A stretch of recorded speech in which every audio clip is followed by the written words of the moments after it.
Tonight's topic is hope and fear. Fear and hope. My brothers and sisters, I have a theory. I don't know if you share this with me. My theory is that when babies are born, in the first few weeks to about maybe 2 months, they don't know the difference between who is friend and who is foe. You might say that's obvious, but I have a theory about it. The way I can tell when a child starts to know the difference between their parents and who is a stranger is when you put your finger in their hand, they either squeeze it or they let go of it. Have you ever tried that before? Try it. Newborn, if you have newborn, just put your finger in their palm and see if they hold on to it or if they let go. Get a stranger to do it. All right?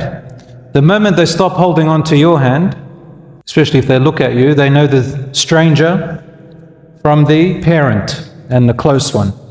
And subhanallah, in Allah's creation, there are always lessons for us.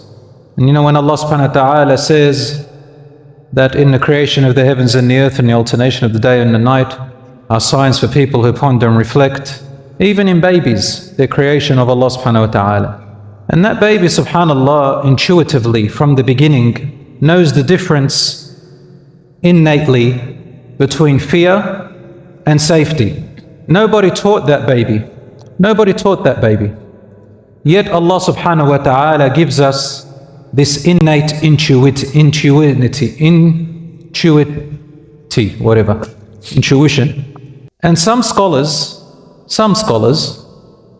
are of the tafsir, the opinion, that when Allah subhanahu wa ta'ala says that He breathed into us, into Adam, our father, which is all of us, from His spirit, meaning His created spirit, they say that this is one of the pathways of getting closer to Allah and connecting with Allah subhanahu wa ta'ala. And when a baby is born, they also have an innate connection with their parents. And amazingly, in the Quran, Allah subhanahu wa ta'ala, when He mentions the parents, He mentions His name in the same sentence.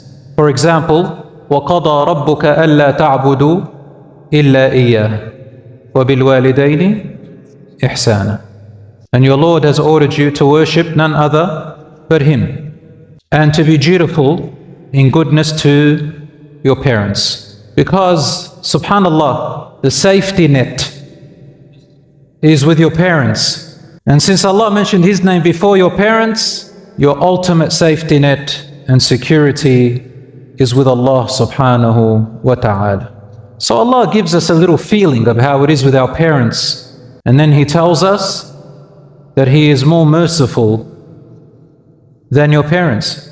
For He is the one who put into you the innate nature of fear, safety and hope, and He is the one who put in your parents the natural, unconditional feeling of love and connection to you and you to them. The source of it is Allah, God subhanahu wa ta'ala. And Allah says in the Quran, أَلَا بِذِكْرِ اللَّهِ تَطْمَئِنُّ الْقُلُوبِ. Allah, in Arabic, behold, it is in the remembrance of Allah do the hearts find rest and ease. Allah also says in the Quran, لا تقنطوا من رحمة الله. Never despair from the mercy of Allah. And when Yaqub, the Prophet Yaqub, his name is Israel as well, he said to his children, وَلَا تَيْأَسُوا مِنْ رَوْحِ اللَّهِ. Do not despair from the mercy and support of Allah. إِنَّهُ لَا يَيْأَسُ مِنْ رَوْحِ اللَّهِ إِلَّا الْقَوْمُ الْكَافِرُونَ. No one despairs and gives up any hope in Allah's mercy and support except those who disbelieve in Him. So safety gets rid of fear, and fear is the opposite of safety and hope. Fear, my dear brothers and sisters, is a very natural, normal thing to feel. And there is a good fear and a bad fear. And there is good hope and courage, and there is bad hope and courage. Fear, good fear, healthy fear, is the one that prevents you from danger, makes you calculate your next step, allows you to prepare makes you become active and productive. To be active so that you can produce and perform and be successful and go against odds. Unhealthy fear is the debilitating one, otherwise called excessive fear or phobia. And that is the one that debilitates you. It's when you constantly fear irrationally about the future, about the present, fearing that the past will come back, fearing sickness, fearing danger, fearing this, fearing that. I mean, everywhere they go. And this is an irrational fear that debilitates you, that comes from the shaitan. What does it mean from the shaitan? It means he whispers this into you to get a hold of you. And followed after that is huzn, which means sadness. And with sadness, you do nothing. The opposite of it is hope, courage, and security. And Allah subhanahu wa ta'ala calls us to hope, courage, and security. He said, for example, in the Quran, فَفِرُّوا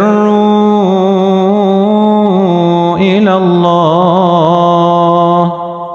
Run away to Allah. There is your safety and your security. I think you've heard this story from me and maybe some other lectures, but I'd like to mention it to you now in case you haven't heard it. It has a very good lesson in it. You know that we learn from our children many lessons, isn't that correct? Do you learn from your children many lessons? Wallahi, I learn a lot. And I'll share with you, this happened to me when my daughter was about 2 years old. And I remember one time, there was something dangerous around her, and I tried to prevent her from it.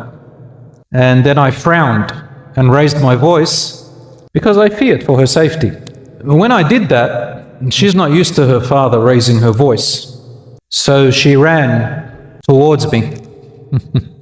She ran towards me. And I was still a bit upset. I said, no, I'm still upset. The more I said no, the more she cried. And she wants me. So after a few seconds, I placed her in my lap, and then she watched my face until my frown went, and I was smiling to her. She relaxed and she slept. Safety. Fear, safety. The one she found safety with is the one she feared. How? Can you be afraid of something and also love it and seek your security in it at the same time? No. Because the fear that we're describing here is different to the one you're thinking about.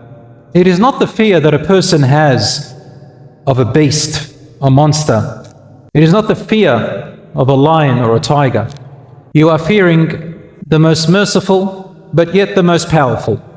You are fearing the most compassionate, yet the most tremendous, Allah subhanahu wa ta'ala. And when you fear your father, or you fear your mother, or you fear someone who cares for you, the fear is more of a fear of reverence. So you know there is a compassion with them, and you can't help but find your security with them. Fearing Allah is a type of fear that you fear to lose the love that you felt with Allah. It's innate. Just like I realized my daughter lost something that she used to feel, and that is the closeness of her dad to her. When she got it back, she calmed down. When she felt it was disconnected, she was afraid. She's alone. When the Prophet Muhammad sallallahu alayhi wasallam died, the amount of attachment and trust that the companions had to the Prophet Muhammad sallallahu alayhi wasallam is unmatched. It's indescribable. The revelation from the heavens used to descend, and he used to recite the Quran, and Allah used to said in the Quran, Allah will never punish them or torture them while you are among them. Muhammad sallallahu alaihi wasallam, while you are among them. When he died, they felt that they were vulnerable. Maybe Allah's punishment, maybe Allah's torture, because he used to say in the Quran, Allah will not punish them or torture them while you are among them. وَأَنْتَ فِيهِمْ, while you are among them. And He will continue to forgive them while you are among them. So when he died, sallallahu alayhi wasallam, the whole Medina was shaken with fear, mixed with sadness and crying. One man said, if it is true, I don't want to see again, because he's the last one I want to see. Another man, Ali radiallahu anhu, is narrated to couldn't speak anymore. Another man couldn't walk anymore, couldn't get up. Umar radiallahu anhu stood and said, whoever dares to say he died, I will hit him with my sword. He only went to God the way Moses went for 40 days. He'll be back. So when you're in fear and sadness, your rationale and your logic gets blocked off. And subhanallah, your mind channels you sometimes to negativity, and it yearns for safety. So the companions couldn't remember except the verses that made them more afraid because of the vulnerability and the death of the Prophet ﷺ. Umar radiallahu anhu, for example, forgot all the verses at that point, or couldn't recollect them except the one about Moses going to God and coming back. Who was the only one who brought them back to their senses? Abu Bakr radiallahu anhu as-Siddiq. He stood up and he said, "Man kana ya'budu Muhammadan fa inna Muhammadan qad mat." Whoever used to worship Muhammad sallallahu alayhi wa alihi wa sallam, then he has died. He's returned to Allah. وَمَنْ كَانَ يَعْبُدُ اللَّهَ فَإِنَّ اللَّهَ حَيٌّ لَا يَمُوتُ. But whoever used to worship Allah, then Allah is living forever and He never dies. And then he recited, وَمَا مُحَمَّدٌ إِلَّا رَسُولٌ قَدْ خَلَتْ مِنْ قَبْلِهِ الرُّسُلُ. And Muhammad is none but a messenger like the messengers that passed away before him. أَفَإِن مَّاتَ أَوْ قُتِلْ. If he dies or was killed, انقلبتم على أعقابكم, you turn against all your hope and even your convictions. وَمَن يَنْقَلِبْ عَلَى عَقِبَيْهِ فَلَنْ يَضُرَّ اللَّهَ شَيْئًا. Whoever wants to do that and turn away cannot harm Allah in any way. وَسَيَجْزِي اللَّهُ الشَّاكِرِينَ. Allah will reward those who show gratitude. So who are we worshipping, brothers and sisters? Who do we find our safety net with? Who do we put our trust in? Who do we put our confidence in His plan? Who is the one who's always there for you? Who is the one that you should assume well of Him? Who is the one that you should show gratitude to?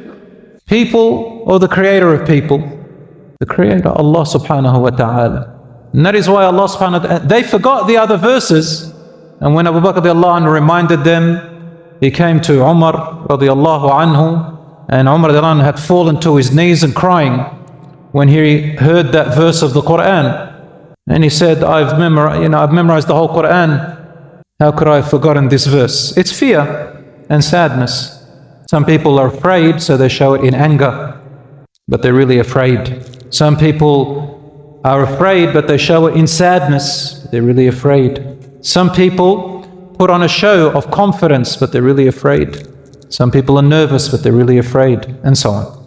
And Umar radiallahu anhu said this, and the rest of the companions calmed down. They remembered what Allah subhanahu wa ta'ala said, وَإِذَا سَأَلَكَ عِبَادِي عَنِّي فَإِنِّي قَرِيبٌ. And if my worshippers ask you about me, I am always close, I am always close, I am always close. So my dear brothers and sisters, we recite every day in the Salat, 5 times a day, many times, Surah Al-Fatiha. Right in the beginning we say, all gratitude and praise and thanks is to Allah, Ar-Rahman Ar-Rahim, the most merciful, whose mercy never runs out. Why does Allah tell us to recite this all the time? Because He wants to tell us to connect among all His names and attributes, to connect to those two names and attributes more often in our life.